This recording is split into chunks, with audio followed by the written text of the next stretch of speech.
Les vœux de Benyamin Netanyahou pourraient être exaucés. Selon la 12e chaîne israélienne, le plan de paix américain prévoirait de reconnaître la souveraineté israélienne sur les implantations de Cisjordanie.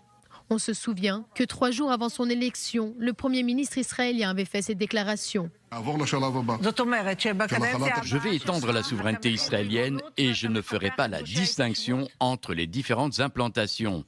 À mon avis, chaque implantation est une zone israélienne et est sous contrôle israélien. Le gouvernement israélien étant responsable de ces zones, je ne transférerai pas ces implantations à l'autorité palestinienne.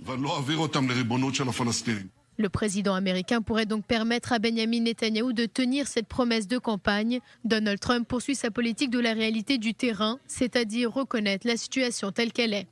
Il a reconnu Jérusalem comme capitale d'Israël en arguant que c'était déjà le cas de facto. Idem pour le plateau du Golan, déjà sous administration israélienne.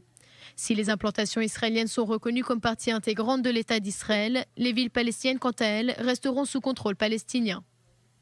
Une nouvelle très bien accueillie du côté de la droite israélienne. Bezalel Smotrich, leader de la droite unifiée, annonce une décision historique et affirme qu'il est temps pour le monde entier de reconnaître la souveraineté israélienne sur la Cisjordanie. Du côté de l'opposition, les avis sont moins enthousiastes. Gadi Eisenkot, l'ancien chef d'état-major israélien, affirme que la Cisjordanie pourrait s'embraser à tout moment. Il faut donc agir avec la plus grande des précautions. La situation dans les territoires est très sensible et explosive. La Cisjordanie pourrait s'embraser à tout moment et le plan de paix doit prendre cela en considération. Une autre révélation provoquait la colère d'un allié important des États-Unis, celle qui concerne le Caire et des parcelles de territoire qu'il devrait léguer aux Palestiniens. L'Égypte rejette cette possibilité, affirmant que ce n'était pas à elle de faire des efforts territoriaux pour trouver une solution au conflit israélo-palestinien.